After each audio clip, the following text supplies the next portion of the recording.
Magandang hapon mga kasari-sari test ko dyan. Eto na naman si Ate Tintin na kahit na tumal-tumal talaga ang datingan sa aking tindahan. Wala masyadong benta. Nakangiti pa rin. Ay, ayaw kong ma-stress mga kasari. Lalo akong magtanda. So ngayon, bago tayo mag-umpisa, alam ko itong topic natin dito ay makaka-relate talaga yung mga kagaya kong single parent dyan. Pinagsasabay ang negosyo at ang anak. Asan ba ang mas matimbang, sisi?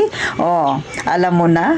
Ramdam mo ba ang ibig kong sabihin? Pero bago ako mag-umpisa, pahingi naman ng isang subscribe dyan. At kung nakarelate ka dahil nangyayari din ito sa buhay mo, mag-like ka sa video na ito.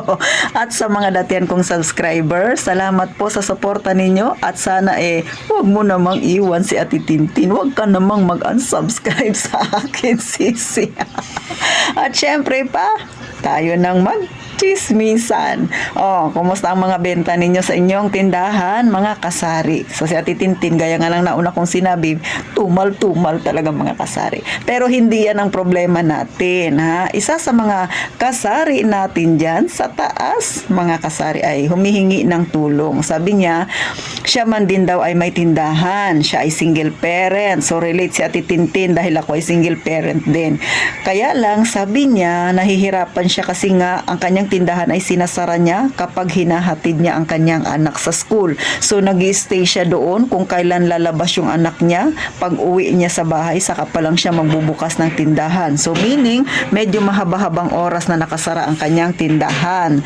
So wala tayong magagawa dyan. Pero sabi niya nga yung kanyang tindahan ay dyan nila kinukuha yung kanilang mga pangangailangan. So mahirap talaga mga kasari na kung saan ang unahin mo, yung anak mo ba o ang iyong negosyo. Pero syempre dapat balance yan. Kailangan mo rin ang negosyo mo para meron kang pangkabuhayan. So, eto ma'am, pwede kong, yung suggestion ko sa inyo, pwede ninyong pag-isipan. Hindi ko sure kung magiging effective ito sa inyo, pero baka sakaling makatulong.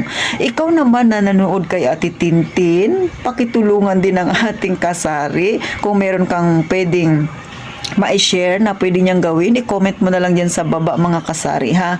So, syempre, sino-sino pa bang magtutulungan? Tayong mga nasa masa, tayong mga nasa baba, mga kasari, tulungan natin itong isa nating beshi.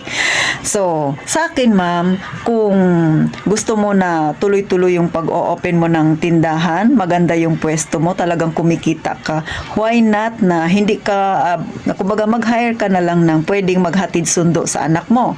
Pwedeng kapitbahay, kakilala mo dyan sa inyo, kaibigan, or kamag-anak. Pero syempre, hindi yun libre. Kasi sino ba naman ang papayag na yung oras niya ay ilalaan niya doon ng walang kapalit? Syempre, magbabayad ka. Oh, kailangan, pag nagbayad ka, ang mangyayari talaga nun ay maglalabas ka ng pera. Pero syempre, kung magbabayad ka, kailangan ang magbabantay sa anak mo, yung sigurado mo namang safe ang mangyayari. O, diba? Huwag mong basta-basta iiwan sa kung kani-kanino yung anak mo. O, yan ang number one pwede mong gawin, ma'am. Maghanap ka ng pwedeng maghatid sundo sa anak mo para makapokus ka kahit papano doon sa iyong negosyo. O, yun nga lang, syempre, maglalabas ka talaga ng pera. O, ganun po, ma'am. Pero, at least, sa ilang oras na yan, marami kang magagawa sa tindahan mo, mga kasari. So, hindi naman siguro kalakihan din yung gagastusin mo kasi ang gagawin niya lang naman ay maghahatid at sundo sa anak mo. So, yun lang po, mga kasari. Ang number one na pwede mong gawin. Number two na pwede mong gawin, mga kasari, hindi ko alam kung kakayanin mo yung ganito, ma'am. Pero kasi ito ay nakita ko dun sa isa kong kaibigan. So, may tindahan din siya, may anak din siya na hinahatid sundo niya. So kagaya mo, nagsasara din siya ng tindahan. Pero ang ginawa niya para kumbaga, mayroon pa rin siyang extra income kapag nag-aantay siya sa anak niya. Syempre, marami ding mga nanay doon na nag-aantay ng kanilang mga anak. Aba, nagpapa-order siya ng merienda. Minsan, ng lutong ulam. Kung magaling kang magluto, ma'am, pwede mong gawing sideline yan. Kung magaling kang magluto ng merienda, pwede rin yung ganon, mga kasari. Pero ang style niya, nagpapa-order mo na siya. Kunwari, ngayong araw na to, sasabihan niya yung mga nanay doon na kaparehas niyang nakatambay, sisi, bukas ako ay magluluto ng ganito, baka gusto mong bumili sa akin. So, ganon. Pinanglilista niya na yan kahit mga teacher, pinangsasabihan niya. Oh, ngayon, kinabukasan, deliver yun. Pagpasok ng anak niya, sabay rin ang deliver niya. So, ganun lang mga kasari. Pero, syempre, sa mga ganyan, kailangan mong gumising ng maaga kasi, syempre, magluluto ka. Ang style niya, minsan mga merienda, minsan lutong ulam. So, ganun yun, nakakabalot-balot na minsan. Mahilig kasi siyang gumawa ng lumpia, mga lumpiang gulay, lumpiang Shanghai, mga luto na. Pero, depende. Meron nag-order ng hilaw. So, ganun po yung kanyang ginagawa, Sisi. So, kung kaya mo yung ganyang style na mag-sideline habang nag-aantay ka sa Junakis mo, pwede mo pong itry yan, mga kasari.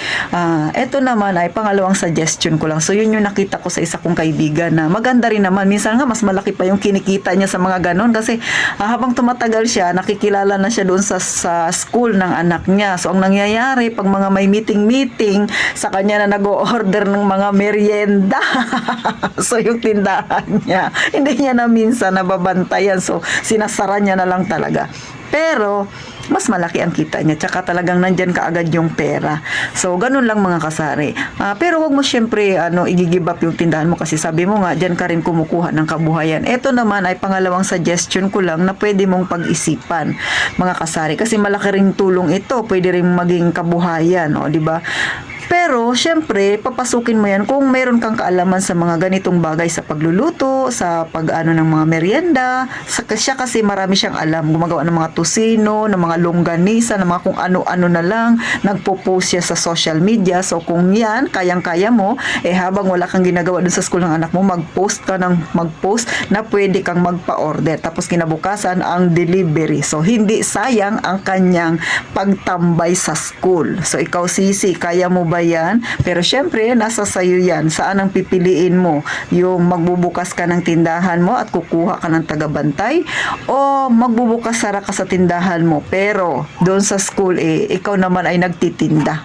Di ba mga kasari? So, pili lang mga kasari. Kasi kahit saan man dyan yung piliin mo, kikita. Yun ang mahalaga doon.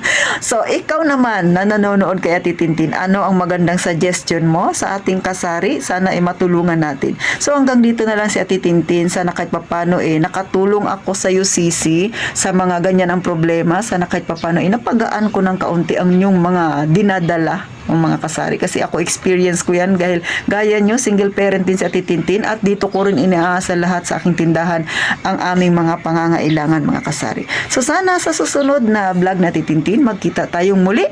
At gaya nga ng palagi kong sinasabi, mag-iingat tayong lahat palagi mga kasari.